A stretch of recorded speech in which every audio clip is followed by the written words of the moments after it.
ผมเชื่อว่าในอีก100 ปีก็จะไม่มีบิลกินคนที่2หรือในอีก100 ปีก็จะไม่มีพี่กวงคนที่2หรือในอีก100 ปีก็จะไม่มีใครคนที่2ทุกคนก็เป็นมาสเตอร์พีซของตัวเองเพราะฉะนั้นผมรู้สึกว่าไม่มีใครเป็นคู่แข่งโดยตรงของใครเพราะฉะนั้นอย่ามาเทียบว่าเฮ้ยทำไมเธอได้โอกาสนั้นจะไม่ได้มันเทียบกันไม่ได้เราไม่ได้เหมือนกันครับผมไม่รู้ว่าใครจะมองศิลปินยังไงนะแต่หมายถึงว่าผมมองว่าเพลงนี้ผมใส่ตัวตนของผมลงไป 100% ผมรู้สึกว่าผมทำหน้าที่ศิลปินในนิยามของผมอย่างเต็มที่แล้วผมถึงบอกว่าจริงๆแล้วว่าถ้ายกเหตุการณ์หนึ่งมันยากมากเพราะว่าผมกับพีพีตัวติดกันตลอดเวลาอะไรเงี้ยเรามีช่วงเวลาที่พิเศษมีช่วงเวลาที่ประทับใจกันอยู่ตลอดเวลาแล้วเขาเป็นคนที่กล้าคิดกล้าทำเมื่อก่อนนี้เขาไม่ได้เป็นคนมั่นใจในตัวเองนะแต่ผมเข้าใจว่าพอเขาคิดแล้วเขามีบางอย่างที่ไม่เหมือนกับค่านิยมอ่ะมันจะทำให้มันมีแบรีเออร์บางอย่างแต่ในวันนี้มันถูกพรูฟว่าความพิเศษของเขาอะทุกคนรักทุกคนชอบผมคนหนึ่งที่รู้สึกว่าเขาพิเศษแล้วผมดีใจที่ได้เห็นเขาเป็นแบบนี้มิสเตอร์เอเวอร์ติงอะมันก็คือซานตาคลอสซึ่งมันไม่มีหรอกครับ Okay. จริงๆแล้วมันคือเราทุกคนน่ะดูแลกันมากกว่านี่ต่างหากคือมิสเตอร์เอเวอร์ติงของกันและกัน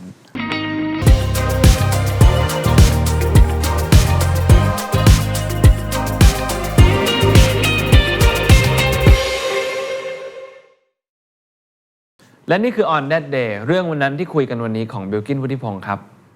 บิลกินสวัสดีครับสวัสดีครับพี่กวงขอบคุณมากๆนะครับแล้วก็อย่างน่าประหลาดใจเราเพิ่งสังเกตเพิ่งมานั่งคิดดีๆกันวันนี้ว่าบิลกินมาเดอะสแตนดาร์ดป๊อปหลายครั้งเหมือนกันบ่อยมากครับแต่นี่คือครั้งแรกที่เราได้นั่งคุยกันแบบตัวต่อตัว วัน on วันนะเพราะฉะนั้นเดี๋ยววันนี้เราคุยเรื่องวันเหล่านั้นกันแบบยาวๆมีแค่อย่างเดียวคือวันนี้จะไม่มีการโยนบูดี้บอมหรือว่าเพลงใดๆไม่มีให้กันเต้นแล้วนะอ๋อคือนี่พี่กำลังบอกว่าเฮ้ยวันนี้แบบพี่อลันไม่อยู่แล้วแบบพี่สบายใจกว่าอย่างนี้หรอครั้งแรกนี่หรอความสบายใจไม่ได้เกี่ยวกับอลันไม่เกี่ยวกับคนส่งเพลงมาพวกนั้นมากกว่าโอเคครับเดี๋ยวช่วงแรกครับเราคุยกันในภาพรวมก่อนแล้วกันนะครับของโซเชียลมีเดียของบิลกินนะฮะถอดตัวเองมาจากบิลกินก่อนมองเข้าไปที่ Instagram Account นี้ครับลองประเมินลองวิเคราะห์ดูว่าเห็นจากภาพเหล่านี้เขาน่าจะเป็นคนแบบไหนครับน่าจะเป็นคนร้อนเงินนะครับเพราะว่าขายของเยอะมากเลย Instagram นี้โอเคขายของเยอะมากน่าจะร้อนเงินประมาณนึงมีอะไรอีกไหมลองดูหลายๆภาพส่วนใหญ่รูปไลฟ์สไตล์ของผมจะเป็นรูปผมอยากจะทำให้มันเซอร์ที่สุดเลยเซอร์ที่สุดทำให้มันเซอร์ที่สุดว่าแต่หมายถึงว่ามันก็อาจจะมีแบบผ่านฟิลเตอร์บ้างอะไรเงี้ยแต่หมายถึงว่าเรารู้สึกว่าเราอยากจะให้รูปที่เราลงอะไรเงี้ย expose ไลฟ์สไตล์ของเราจริงๆ expose แบบผมชอบเวลาที่ผมแบบแต่งตัวง่ายๆใส่เสื้อยืดถ่ายอะไรที่มันแบบเป็นไลฟ์สไตล์ของเราจริงๆอะไรเงี้ยเป็นรูปไลฟ์สไตล์ทำไมถึงอยากรู้สึกว่าอยาก expose มุมเหล่านั้นออกมาครับหรือว่าประมาณนี้บ้างอย่างนี้คือแนวเซอร์ที่บอกมาใช่เซอร์เพราะผมรู้สึกว่ามันเป็น Instagram ส่วนตัวมั้งมันเป็นโซเชียลมีเดียส่วนตัวที่จริงๆแล้วหมายความว่าเผยความจริงของตัวเราออกมามากที่สุดเลยแบบว่าเราไปเที่ยวยังไงเราแต่งตัวสบายๆเราไม่อยากจะแบบมาทำอะไรให้มันยุ่งยากอะไรเงี้ยรู้สึกว่าเฮ้ยเราเป็นยังไงเราทำอย่างนั้นอะไรเงี้ยเราแบบเราเซอร์ครับเราอยากจะทำให้มันแบบให้มันจริงที่สุดเลยโอเคถ้าสมมุติเราไปมอง Instagram ของคนอื่นๆอะไรอย่างเงี้ยฮะเราก็จะเห็นว่ารูปมันก็จะแบบมีเยอะอย่างบิลกินลงไว้ประมาณ600 กว่ารูปนี่ถือว่าอยู่ในหมวดในรายการเราถือว่าอยู่ในหมวดน้อยใช่ไหมครับใช่น้อยจริงๆครับเพราะผมไม่ค่อยลงอะไรเงี้ยรูปไลฟ์สไตล์ผมจะเป็นสิ่งที่มีค่ามากสำหรับคนที่มาดูอะไรเงี้ยเพราะว่าแต่ว่าช่วงที่ไหนลงก็จะลงบ่อยนะอย่างโซนนี้ก็จะเป็นโซนที่ไปออสเตรเลียอะไรเงี้ยก็จะแบบเนี่ยไลฟ์สไตล์ไปเที่ยวจะแบบมาเป็นแบบ1 2 3 4 5 6 7รูปแบบ8รูปแบบติดกันเลยอะไรเงี้ยแต่ก็ไม่เคยจะพลาดแวะขายของเก่งมากใช่เรื่องนี้เราเห็นอยู่ตลอดเวลาซึ่งจริงๆในปกติเราเป็นคนไม่ค่อยถ่ายภาพตัวเองอยู่แล้วหรือเปล่าไม่ค่อยครับไม่ค่อยทำไมถึงรู้สึกว่าไม่ค่อยชอบถ่ายรูปตัวเองเท่าไหร่ผมรู้สึกว่าหมายถึงว่าเวลาที่เราอยู่ในเหตุการณ์สำคัญอะไรเงี้ยอยู่ในช่วงเวลาที่เรากำลังแบบ in the moment กับมันเลยผมชอบที่จะจดจำมันด้วยความรู้สึกในการอยู่กับมันจริงๆมากกว่าการที่เราจะแบบหยิบกล้องขึ้นมาเฮ้ยขอถ่ายแป๊บนึงอะไรเงี้ยผมชอบการจดจำความรู้สึกนั้นด้วยสายตาและสัมผัสด้วยภาษาของเรามากกว่าแสดงว่าถ้าสมมติอย่างไปดูคอนเสิร์ตเบลก็จะเป็นคนที่แทบจะไม่ถ่ายนะครับน้อยมากโอเคลบภาพบ้างหรือเปล่าครับมีลบไปช่วงหนึ่งครับมีประมาณกี่ปีที่แล้วไม่รู้ผมไปไล่ลบรูปเก่าๆโอเคเพราะว่าอะไรถึงลบไปรูปเหล่านั้นส่วนใหญ่ที่โดนลบมันจะเป็นรูปอะไรก็สมัยนั้นจริงๆมันก็เป็นรูปที่ผมว่า พอเราเป็นบุคคลสาธารณะเราไม่อยากจะให้สิ่งที่เราเคยคิดในวันนั้นแล้วในวันนี้เราไม่ได้คิดแบบนั้นแล้วอะไรเงี้ยหรือว่าเราไม่ได้มี attitude แบบนั้นเราไม่อยากให้คนเข้าใจและได้ perceive อะไรแบบนั้นที่ผมรู้สึกว่าในวันนี้มันเปลี่ยนไปอะไรเงี้ยจริงๆไม่ได้ลบหรอกผม archive ไว้ archive ไว้มันสบายใจกว่าโอเคช่วงนั้นมันน่าจะเป็นช่วงประมาณอายุประมาณเท่าไหร่หรือปีไหนฮะโอ้ถ้ารูปที่ลบไปนี่จริงๆก็จะเป็นม.ต้นแล้วม.ต้นเลยนะโอเคเพราะฉะนั้นเราลองมาเช็คดูสิ่งที่ยังหลงเหลืออยู่ดิจิทัลฟุตปรินท์ลอยแรกๆนะใน Instagram แต่จริงๆก็เหลือเกือบหมดนะเพราะว่าอันไหนที่เราลบไปแล้วทุกคนเขาก็เก็บไว้ดูเขาก็มีแคปไว้หมดเลยโอเคดิจิทัลฟุตปรินท์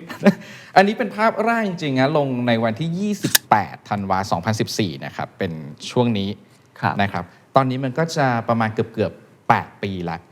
ลองดูภาพนี้และคิดถึงตัวเองในวันเหล่านั้นนะครับอันนี้นี่ผมอยู่ที่สวิตเซอร์แลนด์ครับถ้าจะไม่ผิดน่าจะเป็น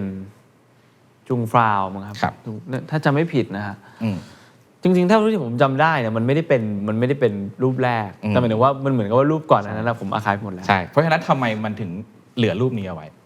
รูปนี้ช่วงนี้ผมนั่งเคลียร์ Instagram น่าจะเป็นช่วงที่รูปนี้เพิ่งอาจจะลงไม่นานมันเหมือนกับว่าเราอาจจะอยากจะเริ่มรีเซ็ตแล้วก็อยากจะเริ่มจุดเริ่มต้นใหม่ของฟีดเราโอเค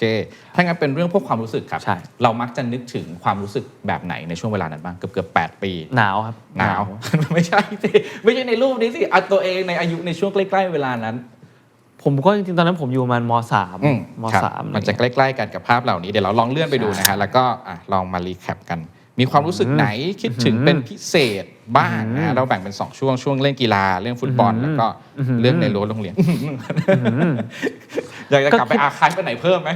เนี่ยไม่น่ารอดนะเดี๋ยวผมเก็บเรียบเลยโอ้โหใจร้ายมากพี่คิดถึงอะไรบ้างนี่มันยังอยู่เยอะเนี่ยช่วงเวลาเหล่านั้นผมคิดถึงช่วงเวลามัธยมนะครับช่วงเวลามัธยมที่จริงๆแล้วพอเราได้เติบโตขึ้นมาอะไรเงี้ยเราก็จะรู้สึกว่าหลายๆคำที่คุณพ่อคุณแม่เราเคยบอกไว้ป้ามาเลยบอกว่าเพื่อนมัธยมเป็นเพื่อนที่จริงใจที่สุดอะไรเงี้ยเราก็บอกว่าเป็นช่วงเวลาที่ดีที่สุดแล้วหมายว่าเราไม่ได้มีภาระอะไรต้องจัดการเราไม่ได้มีอะไรต้องคิดเยอะอะไรเงี้ยเราแค่ไปอยู่โรงเรียนเราแค่สนุกแล้วเราก็ไปทำตามสิ่งที่เขากำหนดวางไว้แล้วเราก็สนุกกับมันให้เต็มที่เนี่ยพอตอนที่เราอยู่ในช่วงเวลานั้นผมว่าเราก็อยากจะเรียนจบเร็วๆอะไรเงี้ยเราจะเข้ามหาลัยเราอยากจะมีอิสระอะไรเงี้ยแต่หมายถึงว่าพอมองย้อนไปในมุมหนึ่งผมว่ามันก็เป็นอย่างที่เขาบอกอะไรเงี้ยหมายว่าช่วงเวลาที่มันผ่านไปแล้วมันก็จะไม่กลับมาพอเรามีภาระมากขึ้นเรามีความรับผิดชอบมากขึ้นอะไรเงี้ยเราก็จะไม่สามารถย้อนกลับไปใช้ชีวิตแบบนั้นได้แล้วโอเคเวลามันผ่านไปเร็วแล้วเราก็ไม่สามารถย้อนกลับไปได้จริงแต่ถ้ามันพอจะเป็นไปได้ครับมันจะมีกิจกรรมไหนเหตุการณ์ไหนเรื่องราวอะไรในช่วงนั้นบ้างที่เราอยากจะทำมันให้มากขึ้นมีไหมโอ้โหไม่มีนะครับเพราะผมซัดเต็มเหนียวเต็มเหนียวแล้วผมเต็มเหนียวทุกโมเมนต์ของการใช้ชีวิตมหาลัยแล้วผมไม่เสียดายอะไรเพราะจริงๆว่าผมจริงๆผมเข้ามหาลัยเนี่ยผมใช้คะแนน SAT จริงๆตอนนั้นผมสอบได้ตั้งแต่ตอนที่ผมอยู่ม.5 อะไรเงี้ยจริงๆม.6 อ่ะป้าก็มาถามว่าอยากจะแบบสอบ GED พาสชั้นไปเลยไหมเข้ามหาลัยเลยเนี่ยเราก็เลยเหมือนกับว่าแต่ว่าเราอยากใช้ชีวิตมากกว่าเราก็เลยเลือกที่จะเรียนม.6 เพราะฉะนั้นม.6 ของผมเป็นช่วงชีวิตที่แบบสุดเหวี่ยงครับแบบไปเล่นฟุตบอลแต่ฟุตบอลโรงเรียนอะไรเงี้ยเป็นนักร้องโรงเรียนอะไรเงี้ยเราก็แบบทำกิจกรรมหลายอย่างเนี่ยครับฟุตบอลครับฟุตบอลเป็นหนึ่งในสิ่งที่บิลกินชอบพอสมควรลองเล่าความผูกพันความประทับใจอะไรบางอย่างเกี่ยวกับมันในช่วงเวลานั้นให้ฟังหน่อยครับจริงจังขนาดไหนผมจำได้เลยว่าผมเริ่มเตะฟุตบอลแล้วก็เริ่มดูฟุตบอลแล้วก็เริ่มเล่นเกมฟุตบอลครั้งแรกตอนผมอยู่ป.3 แล้วผมก็เชียร์แมนยูแล้วผมก็ดูฟุตบอลมาตลอดแล้วก็โตขึ้นอยากเป็นอะไรอะไรเงี้ยคำตอบแรกคือนักฟุตบอลครับตำแหน่งมันคือโกใช่ไหมเมื่อก่อนเป็นโกครับลองเล่าตำแหน่งเป็นโกได้ยังไงแล้วมันขึ้นมาเป็นกองหลังแล้วชีวิตการเป็นนักฟุตบอลโรงเรียนของเราเป็นไงจริงๆเริ่มจากเป็นโกผมเป็นโกยาวเลยครับตั้งแต่ผมติดฟุตบอลโรงเรียนปีแรกประมาณป.6 แล้วก็มาจนมาถึงม.6 ปีสุดท้ายผมเปลี่ยนมาเป็นกองหลังโอเคเราเป็นโกเพราะความชอบหรือเพราะอะไรเราถึงไปเป็นโกผมว่ามันการเป็นโกมันเหมือนกับว่ามันมีคนเดียวทั้งทีมมีคนเดียวการแข่งขันมันสูงแต่ผมไม่เคยเป็นตัวจริงนะผมเป็นผู้รักษาประตูสำรองของโรงเรียนตลอดนะจะมีเพื่อนคนนึงซึ่งเป็นเพื่อนสนิทผมเลยตลกมากเลยเป็นเพื่อนที่อยู่ห้องเดียวกันนั่งด้วยกันเลยนะ นั่งเรียนด้วยกันอย่างนี้เลยไอ้นี่เป็นมือหนึ่งคนมือสองนั่งอยู่ด้วยกันอะไรอย่างเงี้ยสนิทกันแล้วก็รักกันนะรัก โอ กัน เคในบรรดาอย่างที่เราบอกอะโกมันมีคนเดียว ถ้าในตำแหน่งอื่นๆนะเราเป็นตัวสำรองโอกาสหมุนเวียนมันจะเกิดขึ้นง่ายกว่า แต่โกอะมันสำคัญด้วยแหละแล้วมันก็ยืนอยู่ตรงนั้นอยู่คนเดียวอะตัวสำรองจะไม่ค่อยได้ลงเท่าไหร่ไม่ค่อยได้ลงครับไม่ค่อยได้ลงแทบไม่ได้ลงเลย แต่เราจะไม่ได้ซีเรียสกับการไม่ได้ลงหรือการเป็นตัวสำรอง ไม่ซีเรียสเลยครับ เพราะว่า เรา enjoy moment อะหมายถึงว่าเราเวลาแข่งช่วงเวลาที่แข่งมันเป็นช่วงเวลาที่เราทุกคนจะตัวจริงตัวสำรองทุกคนเรารวมใจกันแล้วเราก็มองหาสิ่งที่ดีที่สุดให้กับทีมให้กับชัยชนะอะไรเงี้ยถ้าเกิดว่า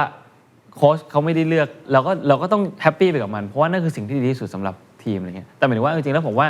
ช่วงเวลาแข่งขันมันแค่90นาทีเองแต่หมายถึงว่าอีก5วัน6วันที่เราซ้อมฟุตบอลกันวันละ 2-3 ชั่วโมงอะไรเงี้ยผมกับมือหนึ่งก็ไม่ได้ต่างกันเท่าไหร่แล้วก็นั่งเล่นแปะมือเล่นแบบสลับกันลงไปเซฟประตูอะไรเงี้ยผมว่าช่วงเวลานั้นมากกว่าที่มันสำคัญสำหรับผมนะบอกว่าเป็นแฟนแมนยูฮะแล้วมันเป็นช่วงเวลาใกล้เคียงกันพอดีเราไปอ่านสัมภาษณ์อันนึงของบิลกินมาบอกว่าชอบโรนัลโดในช่วงเวลาที่ย้ายกลับมาเล่นแมนยูอีกรอบหนึ่งใช่ตอนนี้ไม่ชอบแล้วครับนี่แหละฮะเรากำลังวันที่เราคุยกันมันเพิ่งเกิดเรื่องระหว่างโรนัลโดกับแมนเชสเตอร์ยูไนเต็ดอีกรอบหนึ่งพอดีนะเพราะฉะนั้นลองมองในมุมนี้ครับอาจจะพูดถึงความรู้สึกหรือว่าถอดบทเรียนอะไรบางอย่างเกี่ยวกับเคสนี้แล้วกันบิลกินรู้สึกยังไงบ้างครับกับสิ่งที่เกิดขึ้นกับโรนัลโดและแมนยูตอนนี้ผมรู้สึกว่าหมายถึงว่าเราทุกคนก็มีสิทธิ์ที่จะพอใจหรือไม่พอใจแล้วก็เราทุกคนมีสิทธิ์จะคิดมีสิทธิ์จะแสดงความคิดเห็นหมดนะหมายถึงว่าแต่หมายถึงว่าสุดท้ายแล้วผมรู้สึกว่าในเคสนี้ของโรนัลโดกับเอริกเทนฮากนะผมรู้สึกว่าพอเราไปฟังเหตุผลนะหมายถึงว่าเรารู้สึกว่าทุกคนมีสิทธิ์ที่จะไม่พอใจเห็นไม่ตรงกันนะแต่หมายถึงว่าพอเราไปฟังเหตุผลของคริสเตียโนโรนัลโดว่าทำไมเขาถึงไม่พอใจทำไมเขาถึงรู้สึกว่าเขาไม่ได้รับการให้เกียรติจากเอริกเทนฮากเนี่ยก็คือการที่เขาไม่ได้ลงแล้วก็เอริกเทนฮากไม่ได้ให้คุณค่าหรือว่าไม่ได้มองถึงประวัติศาสตร์ที่เขาทำมาแชมป์ที่เขาได้มาประตูที่เขายิงหรือความยิ่งใหญ่ส่วนตัวของเขาอะไรเงี้ยสิ่งหนึ่งที่เขาไม่ได้พูดถึงเลยสิ่งหนึ่งที่เขาไม่ได้มองคือฟอร์มหรือว่าสภาพร่างกายของเขาอายุของเขาในช่วงนี้อะไรเงี้ยผมเลยรู้สึกว่ามุมนี้มันเป็นมุมที่ผมว่ามันไม่ผิดนะที่เขาจะมองแบบนั้นอะไรเงี้ยแต่หมายถึงว่าสุดท้ายแล้วก็ต้องยอมรับว่ามันเป็นมุมที่เขามองกับตัวเองเขาไม่ได้มองเพื่อทีมเราก็เลยรู้สึกว่ามันก็ทำให้เราตั้งคำถามว่าแล้วคริสเตียโนโรนัลโดกับการที่กลับมาแมนยูครั้งนี้เขากำลังทำเพื่อทีมหรือเขากำลังทำเพื่อตัวเองใช่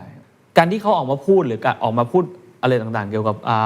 พัฒนาการของสโมสรอะไรเงี้ยจริงๆผมว่ามันก็คือการโจมตีแหละซึ่งผมรู้สึกว่าเขาก็มีสิทธิ์ที่จะพูดนะแต่หมายถึงว่ามันก็อาจจะมีวิธีที่มันประนีประนอมกว่านี้ได้โดยที่อาจจะรักษาน้ำใจกันกว่านี้แล้วก็เหมือนกับว่าให้เกียรติสโมสรของเขามากกว่านี้ที่เรายกเคสนี้ขึ้นมาเพราะรู้สึกว่าการเป็นคริสเตียโนโรนัลโดกับการเป็นศิลปินอย่างบิลกินมันอาจจะมีอะไรบางอย่างเชื่อมโยงกันอะไรแบบนี้พอเห็นเคสนี้มันมีเรื่องอะไรที่เรารู้สึกว่าเฮ้ยมันได้เป็นบทเรียนที่เราเอากลับมาใช้ได้บ้างผมว่าทุกอย่างเลยนะไม่ใช่แค่ศิลปินหรือว่าอะไรหมายถึงว่าชีวิตเราทุกคนเราทุกอาชีพอะไรเงี้ยมันมีไลฟ์ไซเคิลของมันหมายถึงว่ามันก็จะมีintroduction มี growth stage มี mature stage มี declining stage อย่างเงี้ยผมรู้สึกว่าเหมือนว่าเราแค่ต้องยอมรับแล้วเราต้องทำความเข้าใจแล้วเราต้องมองให้เห็นจริงๆว่าเราอยู่ตรงไหนเราอยู่ตรงไหนแล้วการที่เราอยู่ตรงไหนมันทำให้ภาพที่มันกว้างขึ้นเราอยู่ตรงไหนอีกคนเราทุกคนหมายถึงว่าตัวเราก็เปลี่ยนโลกก็เปลี่ยนทุกคนมันเปลี่ยนปัจจัยทุกอย่างมันเปลี่ยนอยู่ตลอดเวลาเราต้องตามและวิเคราะห์มันอยู่ตลอดเวลาเพื่อที่จะรู้ว่าเราจะต้องปรับตัวหรือว่าปรับตัวให้เข้ากับสิ่งที่มันเปลี่ยนไปยังไงอะไรเงี้ยผมใช้ชีวิต based on logic นะผมรู้สึกว่าสุดท้ายแล้วเราทุกคนก็จะมีความต้องการส่วนตัวของเราแหละแต่หมายถึงว่าเราแค่ต้องทำความเข้าใจจริงๆว่าแล้วตัวเรากับสิ่งที่เราอยากมันเป็นไปได้จริงๆไหมอะไรเงี้ยโอเครู้สึกว่าตัวเองเป็นคนใช้ชีวิต based on logic มาตั้งแต่เมื่อไหร่จริงๆผมไม่รู้ว่ามันเมื่อไหร่แต่ว่าพอมาถึงวันนี้แล้วเรามองย้อนไปผมรู้สึกว่าตอนเด็กผมเป็นเด็กดื้อมากอะไรเงี้ยพ่อผมจะตีผมตลอดอะไรเงี้ยมันมีวันหนึ่งที่พ่อมาหาผมแล้วพ่อไม่ตีแล้วพ่อก็มาถามว่าผิดอะไรรู้หรือเปล่า1 2 3 4ผิดใช่ไหมแล้วก็ให้เราพูดออกมาเองว่าอ๋อเข้าใจว่าเราผิดอะไรเงี้ยโอเคผิดใช่ไหมรู้ใช่ไหมว่าอย่างนี้ต้องโดนทำโทษยังไงอะไรเงี้ยแล้ววันนั้นเขาไม่ตีผมคนทำผิดก็ต้องได้รับโทษแต่พอเราทำผิดแล้วเราไม่ได้รับโทษเรากลับไม่สบายใจซะเองอะไรเงี้ยแล้วก็หลังจากนั้นเราเลยรู้สึกว่าทุกครั้งที่เรา ใช้ชีวิตแล้วเราไปเจออะไรที่เราไม่เห็นด้วยเราไม่พอใจอะไรเงี้ยเราก็จะกลับไปคุยกับพ่อกลับไปหาเหตุผลว่าทำไมแล้วพอเราเข้าใจโลกมากขึ้นเรามีประสบการณ์มากขึ้นอะไรเงี้ยพอเราเข้าใจถึงเหตุและผลของมันมากขึ้นมันทำให้เราสบายใจมากขึ้นครับอาจจะเป็นเพราะธรรมชาติของผมเป็นคนค้างคาด้วยมั้งผมรู้สึกว่าผมต้องเคลียร์กับตัวเองด้วยแล้วเหมือนกับว่าสิ่งเดียวที่มันจะเคลียร์ให้ผมได้คือเหตุผลลอจิก1 2 3 4ว่าอ้าวแล้วทำไมถึงเป็นอย่างนี้โอเคไม่ใช่ไม่ได้เคลียร์ไม่ได้เป็นอย่างนั้นโอเคเคลียร์จบไปเก็บประสบการณ์ไปต่ออะไรเงี้ยโอเคการเป็นมนุษย์ลอจิกอะครับมาโดยตลอดมันส่งผลหรือว่ามันเคยเป็นปัญหากับการทำงานในวงการบันเทิงในอุตสาหกรรมบันเทิงหรือการใช้ชีวิตของเรายังไงบ้างไหมครับการที่เราเป็นศิลปินอะเราสร้างงานศิลปะเนาะบางครั้งศิลปะมันไม่มีเหตุผลครับมันก็สครัลเกิลบ้างบางครั้งที่เรารู้สึกว่าเราจะต้องทำอะไรที่เรารู้สึกว่ามันไม่ได้เป็นเหตุและผลที่เราเห็นด้วยเราก็ได้เรียนรู้ว่านั่นแหละคือความเป็นศิลปินของเราหมายความว่านั่นแหละคือตัวตนเราอะไรเงี้ยเราก็ทำงานแล้วเราคิดแบบนั้นแต่หมายถึงว่าหลังๆผมก็ปล่อยวางมากขึ้นปล่อยใจมากขึ้นลองทำอะไรที่แบบเราแค่อยากลองเราแค่อยากเห็นเราอยากแค่ทำสิ่งใหม่ที่มันอยู่นอกสมการบ้างหมายถึงว่าผมว่านี่คือความสนุกของการเป็นทำศิลปินการเป็นศิลปินงานทำงานศิลปะเนี่ยเราได้ลองเราได้ทำนั่นทำนี่แบบที่บางครั้งเราก็ไม่ได้หาเหตุผลให้มันเลยโอเคแต่มันก็จะย้อนแย้งนะบางครั้งเราก็จะย้อนกลับไปว่า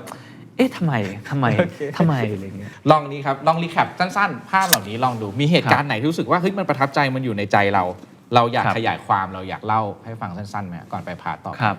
บนเค้กนั่นเขียนว่าอะไรอะเสียครับเสียชื่อพ่อผมครับ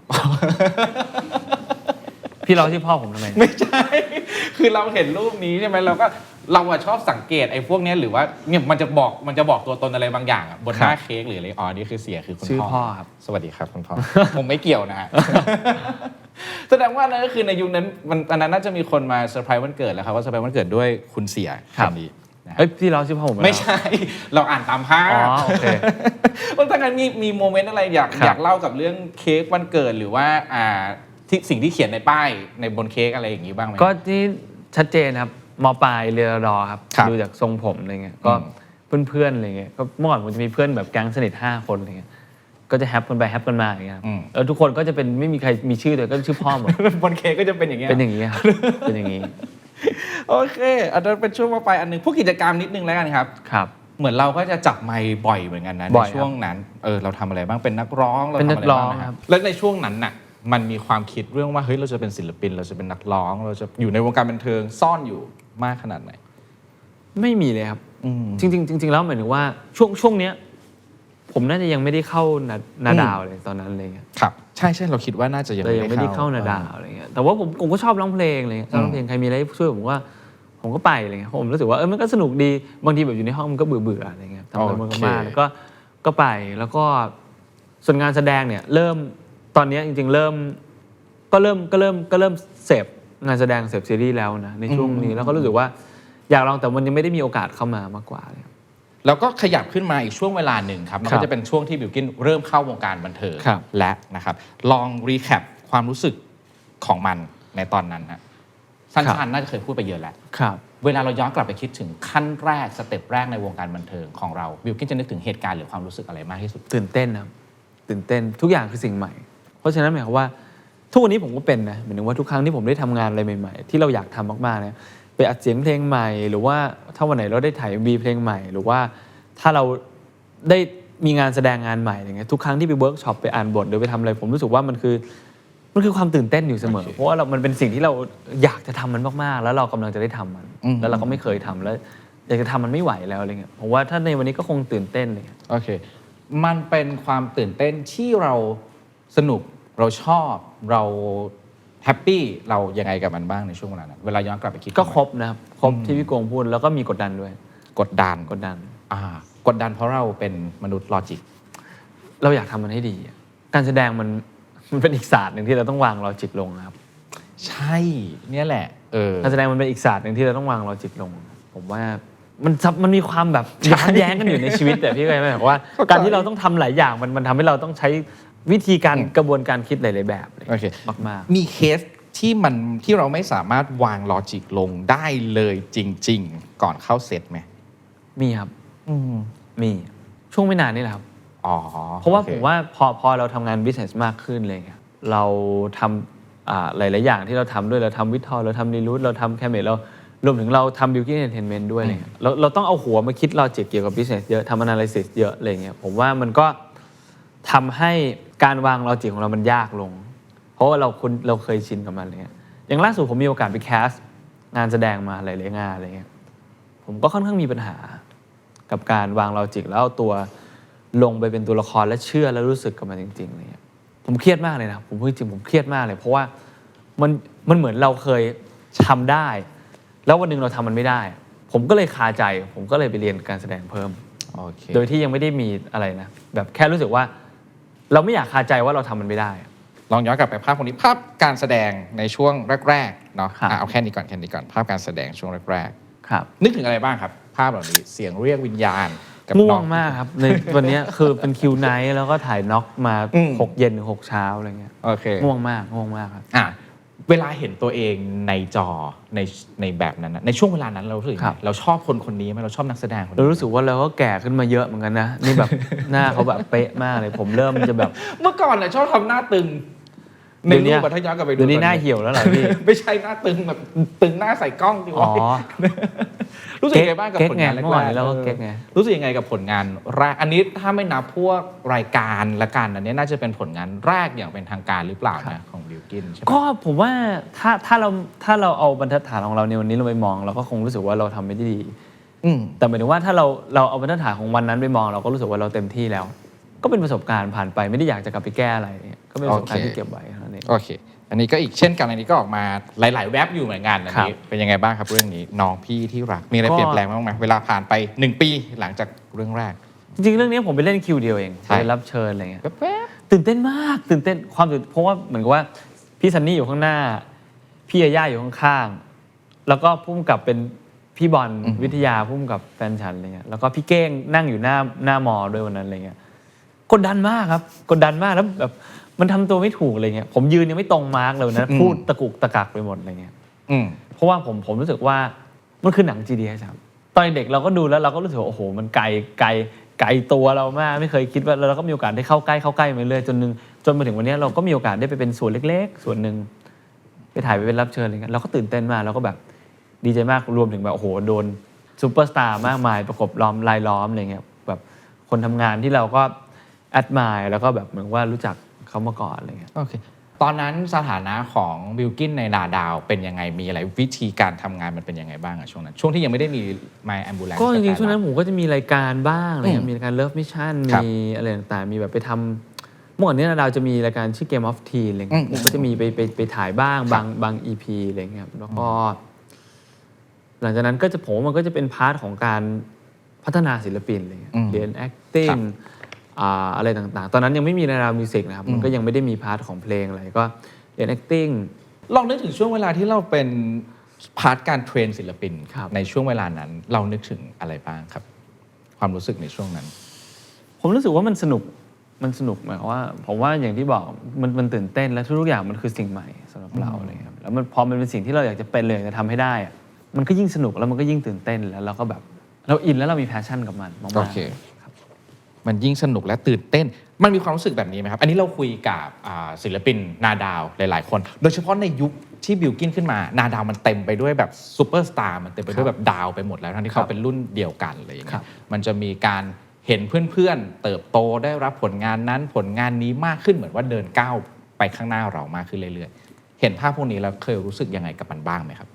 ผมรู้สึกว่างานศิลปินหรืองานนักแสดงส่วนหนึ่งมันคือส่วนที่เ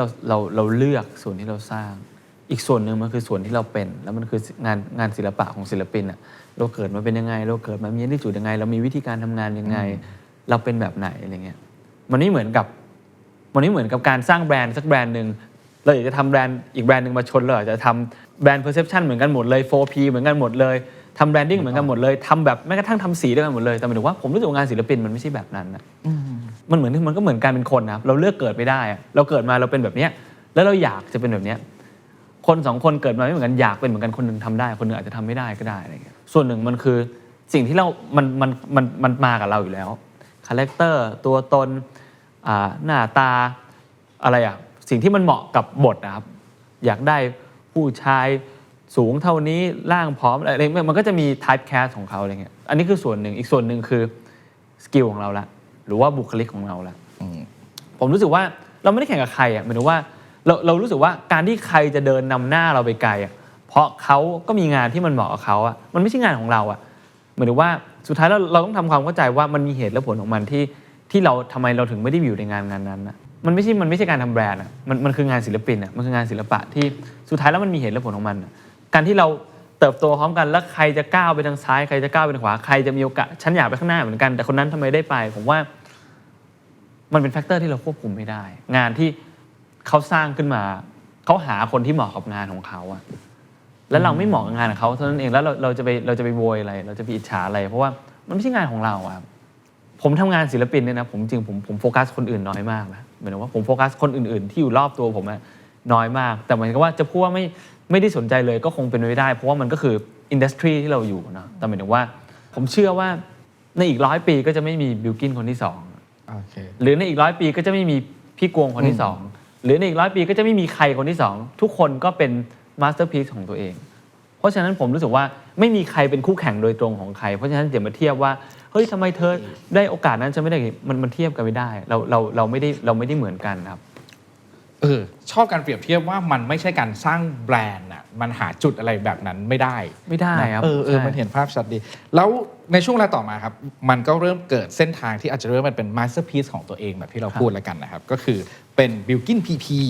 ขึ้นมานะฮะอันนี้เดี๋ยวเราจะลองรีแคปย้อนกลับไปอีกเหมือนกันตามคอนเซปต์รายการนะฮะอันนี้มันจะเป็นช่วง BKPP เลยนะครับลองย้อนกลับไปดูก่อนภาพเราเนี่ยอันนี้เป็นภาพแรกมั้งถ้าเราดูไม่ผิดนะฮะที่ลงรูปคู่กันเป็นวันที่เป็นเดือนธันวาคม 2016 นะครับแล้วก็ไล่มาเรื่อยๆครับเวลาย้อนกลับไปเห็นภาพเหล่านั้นคิดถึงความรู้สึกอะไรคิดถึงอะไรบ้างครับจริงๆแล้วทุกรูปแบบผมจำได้หมดเลยว่ามันคือวันไหนถ่ายที่ไหนเหตุการณ์วันนั้นเกิดอะไรขึ้นบ้างอะไรเงี้ยพอมองย้อนกลับไปแล้วสิ่งที่รู้สึกคือเอาจริงๆผมกับพีพีเราก็รู้จักกันมานานมากอะไรเงี้ยแล้วเราก็อย่างที่ผมบอกทุกครั้งอะไรเงี้ยผมกับพีพีมันเป็นความสัมพันธ์ที่พิเศษผมไม่คิดว่าผมจะหาความสัมพันธ์แบบนี้ได้อีกแล้วในชีวิตอะไรเงี้ยมันคือการสัมพันธ์ที่คนที่ทำงานด้วยกันเป็นเหมือนเพื่อนร่วมงานที่มีโอกาสทำงานร่วมกันเกือบจะทุกงานเลยครับเป็นเหมือนเพื่อนที่คุยเรื่องส่วนตัวกันเป็นเหมือนครอบครัวที่จริงๆแล้วผมก็สนิทกับที่บ้านเขาก็สนิทกับที่บ้านผมเขาก็มาที่บ้านผมมาทานข้าวที่บ้านผมเป็นเหมือนพ่อผมก็รักเขาเหมือนเป็นลูกคนหนึ่งอะไรเงี้ยหมายถึงว่าเรามีความสัมพันธ์ที่เข้าใจกันในหลายๆมุมมากๆอะไรเงี้ยพอมองย้อนไปเราก็รู้สึกว่าเราดีใจที่เราได้เจอกับพีพีแล้วก็ได้รู้จักแล้วก็ได้ยังมีเขาอยู่ในชีวิตตอนนี้เลยโอเคแต่ในวันที่เริ่มเข้าไปในนาดาวตอนแรกอ่ะเรายังไม่ได้แบบเขายังไม่ได้จับให้เราเป็นว่าจะต้องขึ้นมาเป็นโปรเจกต์คู่กันแบบนี้ถูกปะมันก็คือผ่านกระบวนการไปตามปกติพัฒนาศิลปินเข้าคลาส acting แคสงานต่างๆไปเรื่อยๆใช่ไหมครับแล้วมันก็เริ่มนำมาสู่พาร์ทนี้ที่เป็น My Ambulance ใช่ไหมครับใช่ครับเช่นเคยครับถ้ามองย้อนกลับไปในวันนี้ไปที่ภาพเหล่านี้ครับคิดถึงอะไรบ้างใน My Ambulance ผมจำได้ผมออกคิวแรกผมร้องไห้เพราะมันกดดันมากครับมันกดดันมากซีนแรกที่ผมเล่นแล้วผมได้รับคำชมจากพี่บอสเนี่ยฟินแค่ไหนผมก็จำได้หมายถึงว่ามันคือการลงไปทำงานแสดงมันเหมือนการที่ลงไปทำให้ตัวละครมีชีวิต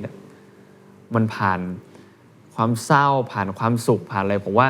เหมือนกันนะกับชีวิตเราในฐานะของนักแสดงอะไรเงี้ยเราทำได้เราก็สุขเราทำไม่ได้เราก็เศร้าเหมือนกันเลยรักสุดใจในฉุกเฉิน My Ambulance เนี่ยให้อะไรหลายอย่างกับผมเยอะมากเป็นอีกหนึ่งงานที่เราก็จะจำมันแม่นมากๆเกี่ยวกับบรรยากาศการทำงานเกี่ยวกับคนทำงานกับเรื่องต่างๆเนี่ยผมรู้สึกว่าเป็นใบเบิกทางของเราสู่การทำงานถัดๆมาหลายๆอย่างเลยด้วยซ้ำอะไรเงี้ยครับและถ้านึกถึงนับเฉพาะความประทับใจหรือเหตุการณ์ความทรงจำที่มีร่วมกับ PP ใน My Ambulance บิลกินจะนึกถึงเรื่องอะไรครับผมจำได้เลยว่าตอนนั้นผมไปถ่ายที่เชียงใหม่ที่ My Ambulance ตอนนั้นเป็นซีนที่มันจะเป็นช่วงที่ที่วาร์ปไปที่เชียงใหม่อะไรเงี้ยแล้วก็เราก็ต้องไปนอนบนดอยกันจริงๆอะไรเงี้ยมันเป็นช่วงที่เหมือนกับว่าคนอื่นเขาถ่ายกันแล้วก็มานั่งกินหมูกระทะกันนะครับแล้วก็เราก็แลกเปลี่ยนคุยกันเยอะมากอะไรเงี้ยตอนนั้นจริงๆตอนนั้นเราก็สนิทกันมากแล้วนะแต่ว่าหมายถึงว่าเราคุยกันถึงเรื่องของการทำงานแชร์กันถึงเรื่องของ My Ambulance แบบจริงๆเพราะว่าจริงๆแล้วตอนนั้นมันจะยุ่งมากอะไรเงี้ยไม่ได้มีโอกาสได้มาแบบนั่งจับเข่าคุยกันจริงๆเฮ้ยเป็นยังไงบ้างแล้วเหมือนกับว่าเราก็ให้กำลังใจกันอะไรเงี้ย มันมีความหมายนะกับการที่คนเข้าใจเราอ่ะหมายถึงว่าแล้วมันกำลังอยู่ในช่วงที่ยังไม่ถึงครึ่งเลยอ่ะแล้วมันกดดันมันก็จะมีแบบกดดันมารู้สึกบางครั้งแบบออกกองมาแบบอยากทำไม่ได้นะแต่ทำไม่ได้ทีอะไรเงี้ยมันเหมือนกับว่าเฮ้ยเป็นเหมือนกันเลยแล้วเราเห็นว่าเฮ้ยเขาเข้าใจเราจริงเพราะเขาเดินทางมาพร้อมกับเราจริงๆและนี่คืองานแรกของเขาเหมือนกันอะไรเงี้ยความรู้สึกเขารู้สึกเหมือนเราเขาเข้าใจความรู้สึกเราเขาเห็นว่าเรากำลังเจออะไรอยู่อะไรเงี้ยรวมถึงหลายๆอย่างหลายๆมุมในชีวิตบางวันไม่ได้มีถ่ายเราก็โทรคุยกันแล้วก็มากินข้าวกันอะไรเงี้ยแล้วก็แชร์กันอะไรเงี้ยผมรู้สึกว่าผมถึงบอกว่าจริงๆแล้วว่าถ้ายกเหตุการณ์หนึ่งมันยากมากเพราะว่าผมกับพีตัวติดกันตลอดเวลาอะไรเงี้ยเรามีช่วงเวลาที่พิเศษมีช่วงเวลาที่ประทับใจกันอยู่ตลอดเวลาเรานึกออกมากๆเลยอ่ะมันจะมีไอ้คำพูดที่บอกว่าเฮ้ยเป็นเหมือนกันเลยเข้าใจกันเลยอ่ะสำหรับบางคนมันจะมีแค่บางคนเท่านั้นนะที่เราจะรู้ว่าเฮ้ยเขาเข้าใจเราจริงๆเพราะว่าเขาเป็นแบบเราจริงๆเข้าใจว่ามันพิเศษขอบคุณมากครับมาที่โมเมนต์ต่อไปครับเรื่องนี้ต้องขออนุญาตคุณผู้ชมรับอัพนิดนึงเพราะว่าน่าจะพูดถึงกันไปเยอะมากพอสมควรแล้วแต่คำถามเดิมครับนึกถึงเหตุการณ์สำคัญประทับใจความรู้สึกแรกเลยอันนี้ไม่ต้องนึกเลยเหตุการณ์แรกความรู้สึกแรกที่จะนึกขึ้นมาเกี่ยวกับแปลรักฉันด้วยใจเธอทั้ง2พาร์ทผมจำได้เลยนี่เป็นกองที่ผมรู้สึกว่าผมไปแล้วผมอบอุ่นที่สุดภาพที่ผมนึกขึ้นมานะคือภาพวันที่ผมถ่ายเสร็จแล้วผมน็อกแล้วผมตื่นมาอีกวันนึงที่โรงแรมแล้วผมเดินลงมาที่ล็อบบี้แล้วผมก็เห็นทีมงานทุกคนนั่งอยู่ที่ล็อบบี้มันแบบแล้วลงมาแล้วก็แบบหัวเราะเงี้ยมันเหมือนแบบเฮ้ยหนีก็ไม่พ้นจริงว่ะมันแบบหมายถึงว่า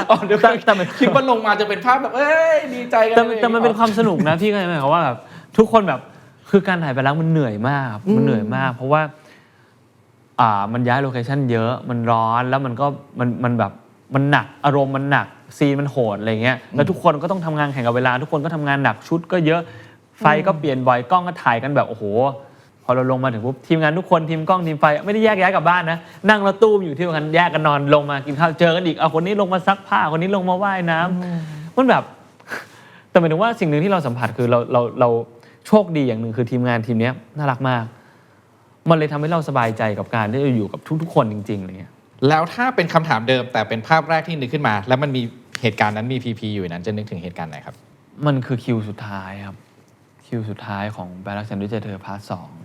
2ที่เรารู้สึกว่าเฮ้ยมันจบแล้วจริงๆอ่ะเนี่ยหมายถึงว่านี่คือคิวสุดท้ายแล้วเหรอแล้วแบบโอ้โหเพราะแอมบูเลนซ์มันต่อแปลรักเลยนะครับแปลรักต่อ1ต่อแปลรัก2เนี่ยเรา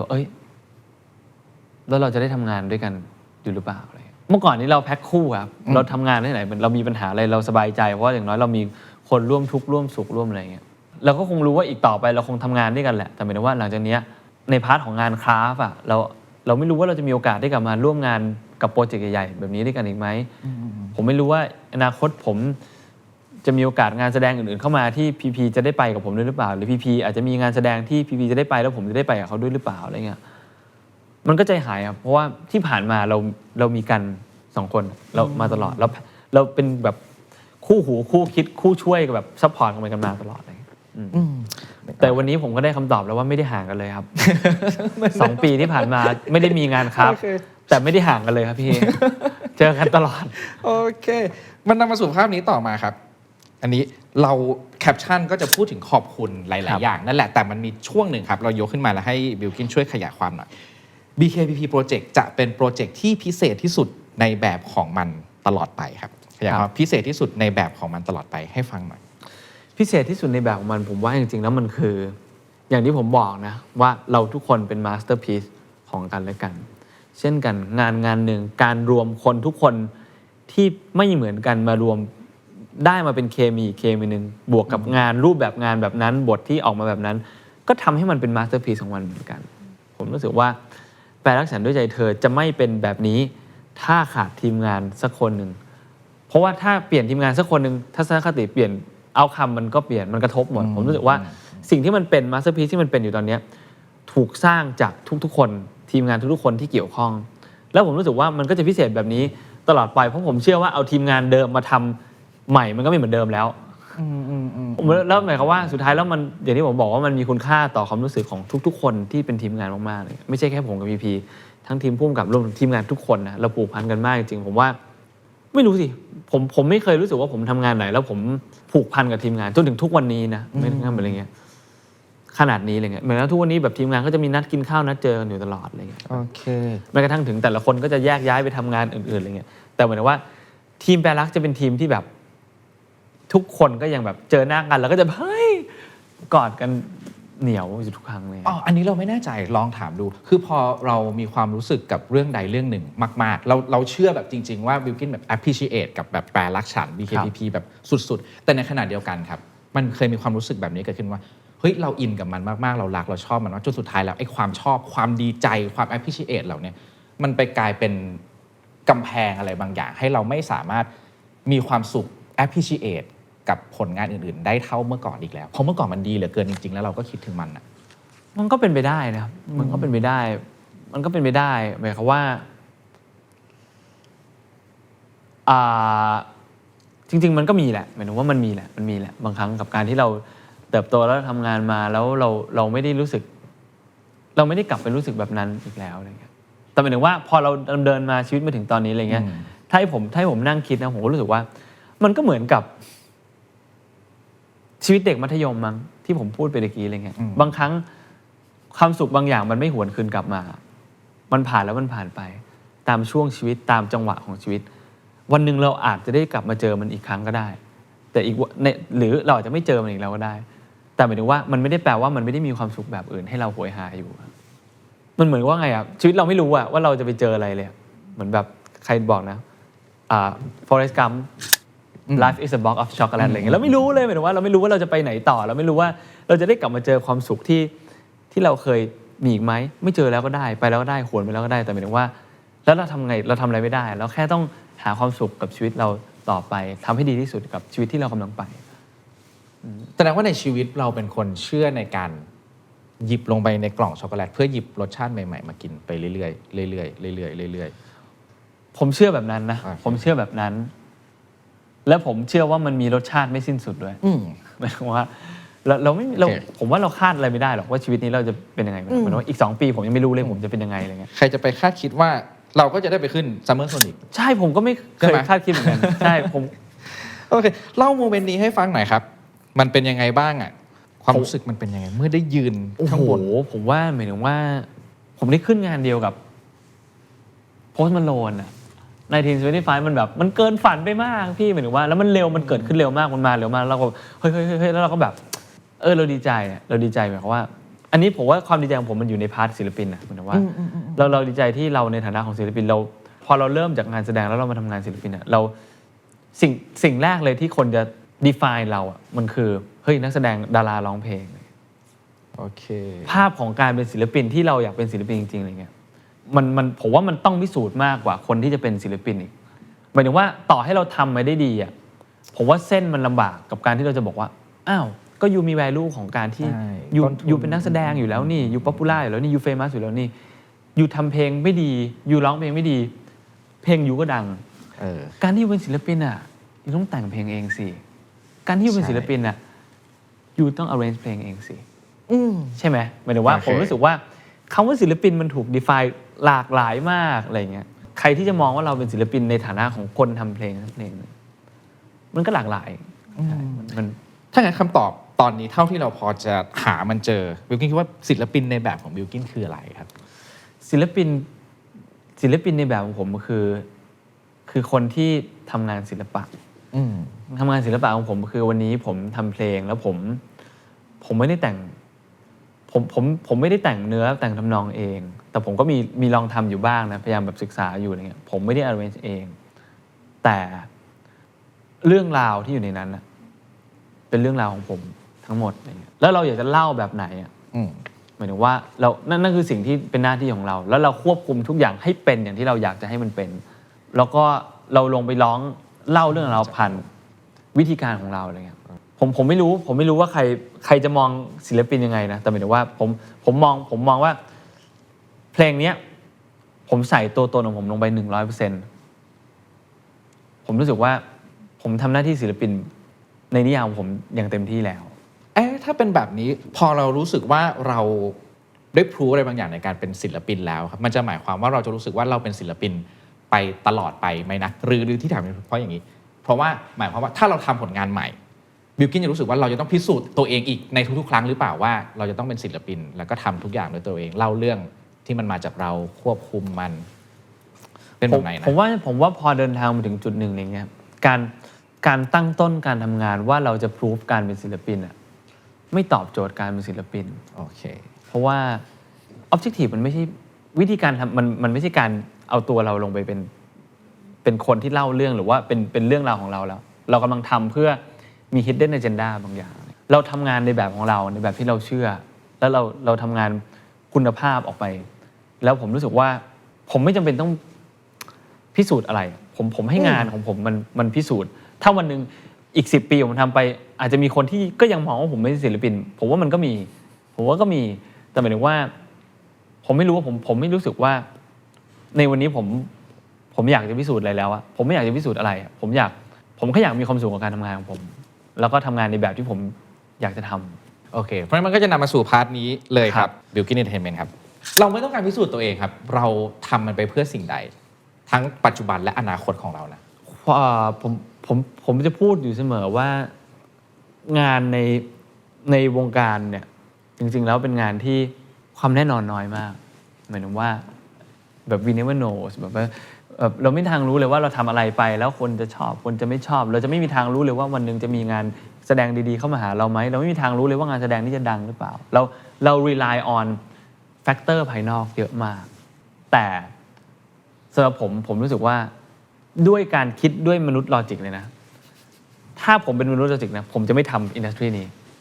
เพราะผมรู้สึกว่าความเสี่ยงมันสูงเกินไปแต่เหตุผลเดียวเลยที่ผมทำมันคือผมรักในการทำมันรักในการแสดงรักในการทำเพลงรักในการที่เราทำงานออกไปแล้วเราได้เห็นคนมีความสุขครับเราได้เห็นคน appreciate กับสิ่งที่เราสร้างผมรู้สึกว่ามันมีความสุขนะหมายถึงว่าการที่เราทำงานเพลงแล้วคน enjoy กับเพลงคนเดินมาบอกเราว่าเฮ้ยชอบเพลงเราชอบงานแสดงของเราเนี่ยเราเสพติดโมเมนต์นี้เราอยากจะทำงานดีๆออกมาอีกอะไรเงี้ยอันนี้แบบตรงๆเลยแล้วก็รู้สึกความสุขที่ได้สร้างความสุขอ่ะมันแบบซึ่งในการเป็น Bilkin Entertainment มันจะมีนอกจากอาร์ติสต์มันก็จะมีบทบาทของผู้บริหารเข้ามาด้วยบริหารด้วยการเพิ่มหมวกใบนี้เข้ามาเพื่อดูแลตัวเองเป็นยังไงบ้างครับผมว่าพอเราเคยเป็นศิลปินในค่ายมันทำให้เราเข้าใจการเป็นศิลปินประมาณ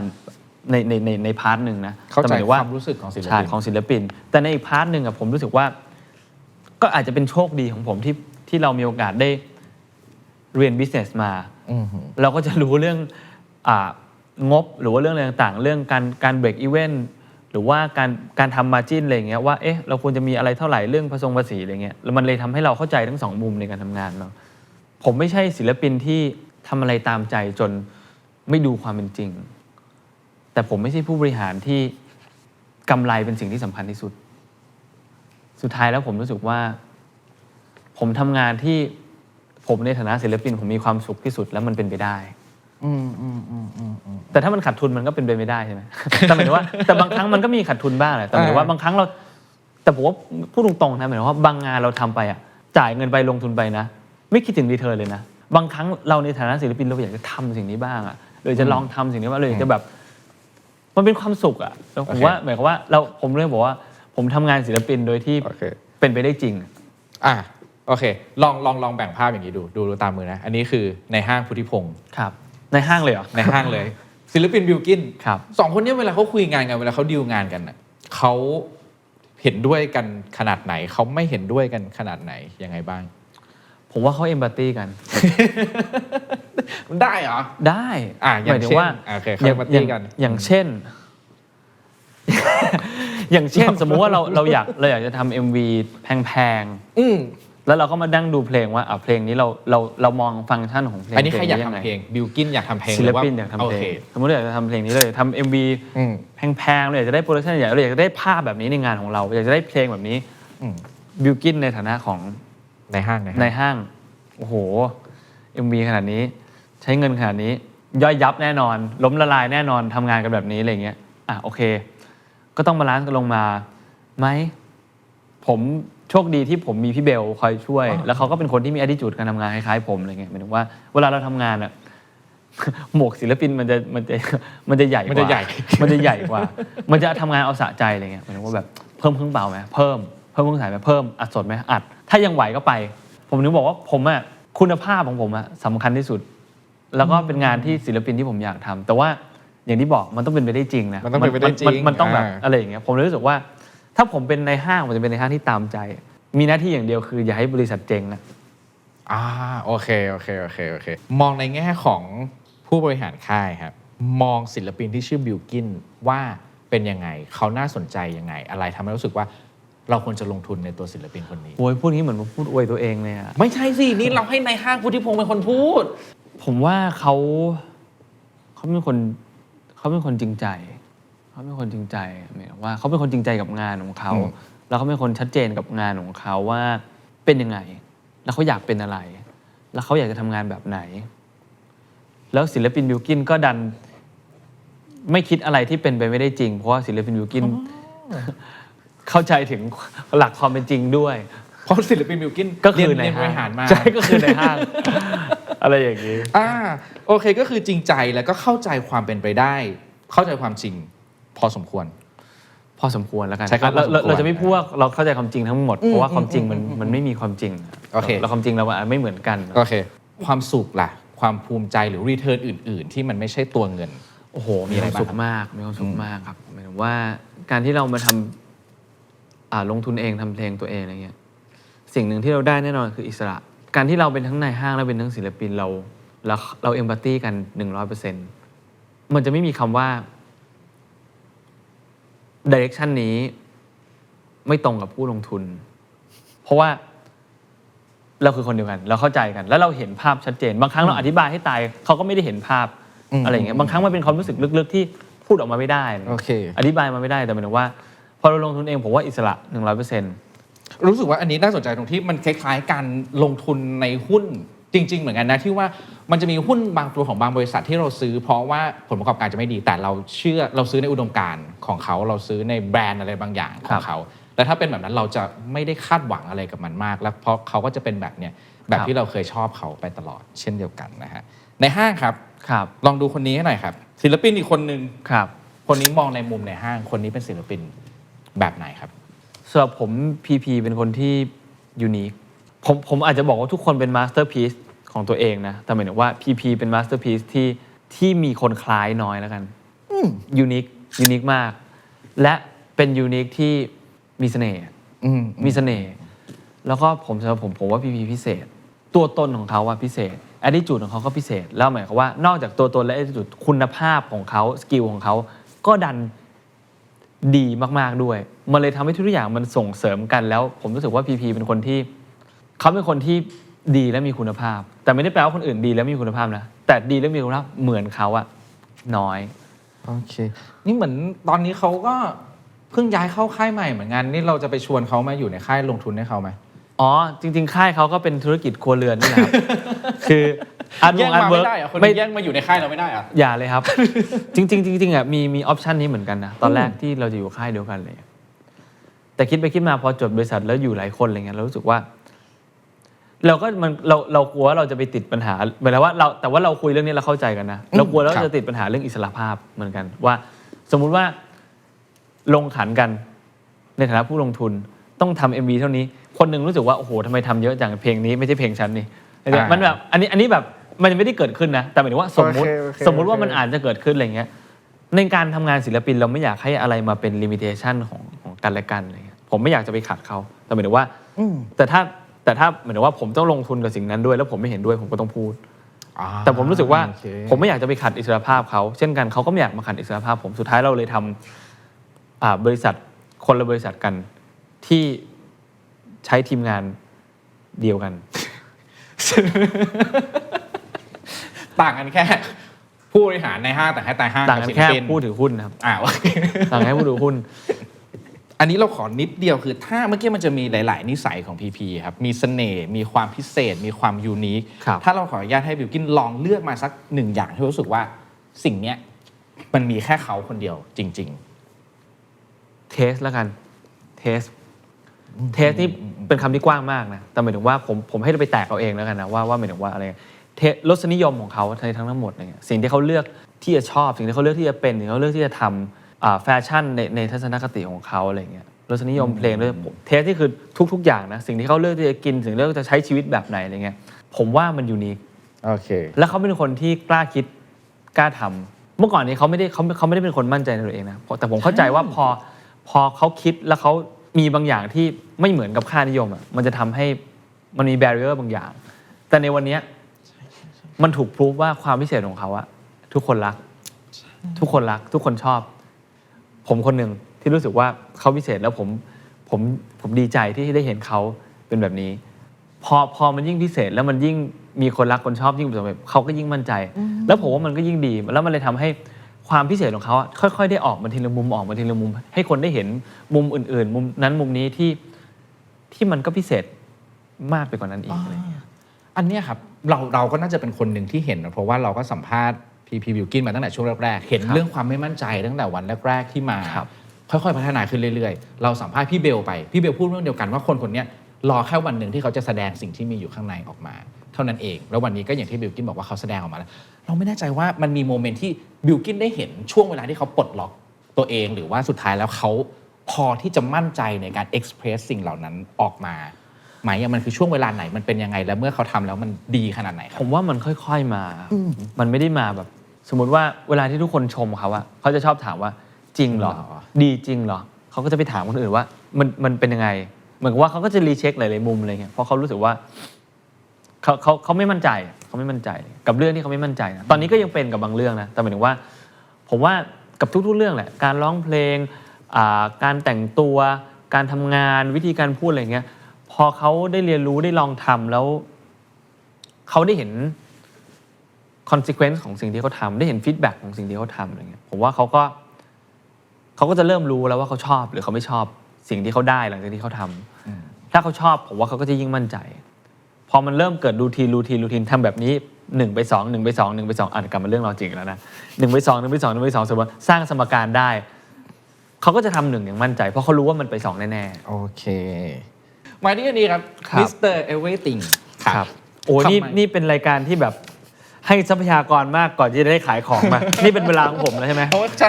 มานี่เป็นเวลาของผมแล้วเหลือน้อยด้วยนะครับพี่กวงซัดมาเลยพี่ Mr. Everything ครับเราถามคำถามแล้วก่อนว่าทำไมคอนเซปต์นี้เพลงประมาณนี้เล่าเรื่องแบบนี้ถึงออกมาในช่วงเวลานี้ครับก็จริงๆหลับตาข้างหนึ่งดูก็รู้ว่าน่าจะเป็นคริสต์มาสนะฮะครับอย่างที่ผมบอกว่าพอสิ้นปีอย่างนี้ผมว่ามันก็ทุกๆปีแหละมันก็จะมีมูดของความเฟสทีฟมากขึ้นทุกคนรอคอยปีใหม่รอคริสต์มาสอะไรอย่างเงี้ยผมว่ามันเป็นช่วงเวลาที่มีความสุขอ่ะผมว่ามันเป็นช่วงเวลาที่ดีอะไรเงี้ยเรารู้สึกว่าเราอยากจะมอบเพลงที่เป็นมูดดีๆแบบนี้มูดแฮปปี้แบบนี้ส่งท้ายปีเป็นเพลงสุดท้ายของเราเพลงนี้ก็มีเป็นมิวสิกมาร์เก็ตติ้งของทาง B Quick ด้วยนะครับซึ่งจริงๆ B Quick ก็ไม่ใช่เป็นคนไหนไกลก็เป็นญาติของผมเองครับก็เลยเหมือนกับว่าเราก็เลยคุยกันอะไรเงี้ยเราก็รู้สึกว่าเขาอยากแบบมาร่วมทำเพลงนี้ด้วยอะไรเงี้ยเรารู้สึกว่าในช่วงเวลาที่เราอยู่ในช่วงเวลาที่มีความสุขอยู่ในช่วงเวลาครอบครัวหรือช่วงเวลาที่อยู่กับเพื่อนหรือช่วงเวลาที่อยู่กับทีมงานที่เรารู้สึกว่าเราแฮปปี้จริงๆแล้วมันคือความรู้สึกอะไรเงี้ยผมรู้สึกว่าความสบายใจมันคือการที่เราเหมือนกับว่าดูแล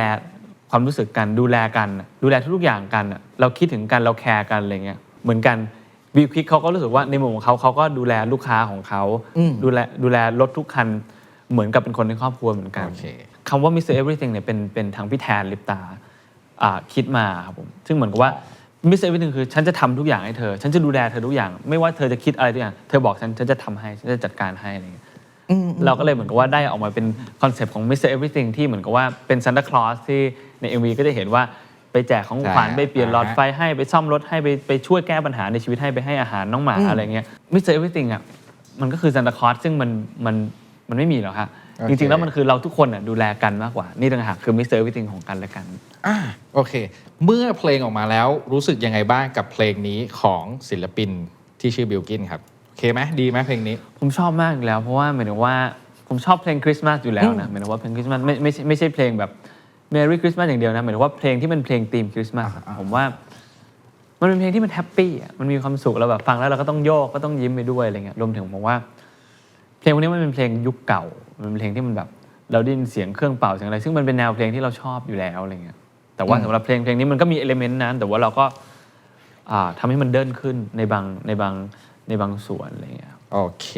ครับมันมีข้อสังเกตอย่างหนึ่งก็คือก่อนหน้านี้บิลกินมีเพลงประกอบละครประกอบซีรีส์เนาะ My Ambulance ชื่อเพลงว่า You Are My Everything ครับเพลงนี้ชื่อ Mr. Everything ครับมันมีความเชื่อมโยงเกี่ยวกับการเป็นทุกอย่างคำว่าทุกอย่างอยู่บิลกินรู้สึกยังไงกับคำนี้หรือแนวคิดประมาณนี้บ้างครับแนวคิดเป็นทุกอย่างของกันและกันอะไรแบบนี้เอาจริงๆเลยนะครับผมไม่เชื่อว่าใครจะเป็นทุกอย่างของใครได้ในชีวิตจริงหนึ่งคืออย่างที่บอกย้อนกลับไปที่บอกเราทุกคนเป็นมาสเตอร์พีซนะไม่มีใครที่จะคิดเหมือนเรา